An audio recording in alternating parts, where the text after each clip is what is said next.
भेंडी चिकट होते म्हणून कंटाळा येतो. आज ना मी तुम्हाला सुकी आणि मसाल्याची सिंपल मसाल्याची अशी भेंडीची भाजी दाखवणार आहे आणि ती पण एकदम सोप्या पद्धतीने. इतकी सोपी पद्धत तरी भेंडी एकदम सुकी आणि एकदम मस्त लागणार आहे. आणि आपण आज जी भेंडी बनवणार आहेत ना सुकी, तर ही पोळीबरोबर पण मस्त लागते आणि डाळ भाताबरोबर तर एकदमच मस्त लागणार आहे ही भाजी. त्याच्यामुळे तुम्ही एकदा नक्की ट्राय करा. हाय, हॅलो, नमस्कार, राधे राधे मैत्रिणींनो. भेंडी स्वच्छ धुवून कोरडी करून घेतली आहे आणि आता कढाईमध्ये आहे ना, जसं आपण भज्यांना तेल घेतो ना भजे बनवताना त्याप्रमाणे तेल घेऊन घ्यायचं आहे आणि व्यवस्थित भेंडी ना 2 तुकड्यांमध्ये कापून घ्यायची. जर मोठी असेल आणि जर म्हणजे मोठी असेल तर 4 तुकडे, छोटी असेल तर 2 तुकडे, असे इथपर्यंत त्याचे तुकडे करायचे आहेत. आणि काय करायचं, मस्त तेल गरम झाल्यानंतर आहे ना याच्यामध्ये बटाटे तळून घ्यायचे आहेत. बटाटेसुद्धा आपल्याला स्वच्छ धुवून घ्यायचे आहेत, त्याच्या फोडी करून घ्यायच्या आहेत आणि व्यवस्थित असे तळून घ्यायचे आहेत. आणि बटाटे पण पहा, खूप जास्त शिजवायचे नाही आहेत की बाबा खूप असे मऊ नाही झाले पाहिजे. हां, खाल्ल्यानंतर ते आपल्याला कच्चे लागायला नको इतपत आपल्याला ते तळून घ्यायचे आहेत. व्यवस्थित असे तळून घ्यायचे. ते जास्त ब्राऊन पण होऊ द्यायचे नाही. ज्यावेळेस ब्राऊन होतात आणि आपण बाहेर काढतो त्यावेळेस बटाटा जास्त काळा झालेला दिसतो. त्याच्यामुळे एकदा आहे ना बटाटा चेक करून घ्यायचा आणि जर शिजला आहे, ब्राऊन झालेला नाही आहे पण शिजला आहे, अशा वेळेला तो काढून घ्यायचा आहे.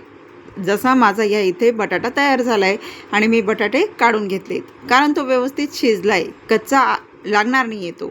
आणि मग त्याच तेलामध्ये जी आपण भेंडी कापून ठेवली ना तर ती पण तळायला टाकून द्यायची आहे.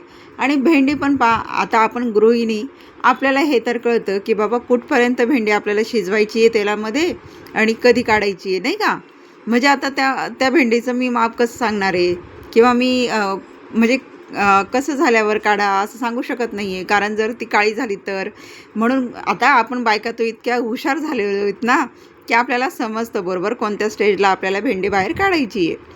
आणि मग तळून झाल्यानंतर ह्या पद्धतीने ज्यावेळेस भेंडी झाली ना तर त्यावेळेस थोडंसं बाकी आहे असं वाटलं मला आणि म्हणून मी पुन्हा तळायला 2 मिनटं तरी तळायला ठेवल्या. त्या भेंडी व्यवस्थित अशी कुरकुरीत दिसायला लागली ना की बाबा हां झाली आहे ही तयार.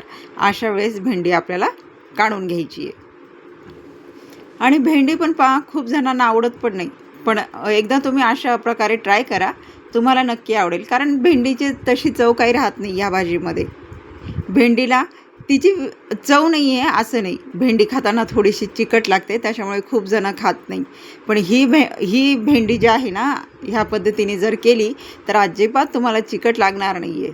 व्यवस्थित फक्त फ्राय करायची आहे. आणि इथे मी भेंडी काढून घेतली आहे. भेंडी काढून घेतल्यानंतर आहे ना काय करायचं, आता आपण दुसरी कढाई घ्यायची आहे.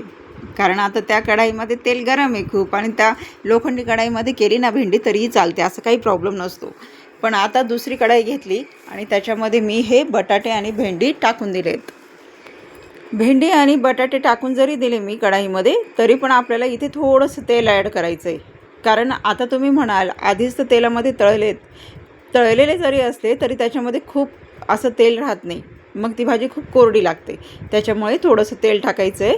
आणि याच्यामध्ये टाकायचं आहे आपल्याला हळद, लाल मसाला, धनिया पूड आणि मीठ. फक्त ह्या 4 जिन्नस, हळद, लाल मसाला, धनिया पूड आणि मीठ, याच्या व्यतिरिक्त आपल्याला कुठलाही मसाला ॲड करायचा नाही आहे. आणि ह्या भाजीत मसाले टाकल्या गॅस मात्र आठवणीने बंद करायचा आहे, नाहीतर मसाले पूर्ण जळतील. पटकन गॅस बंद करायचा, मसाले व्यवस्थित मिक्स करून घ्यायचे. एकदा नक्की ट्राय करा.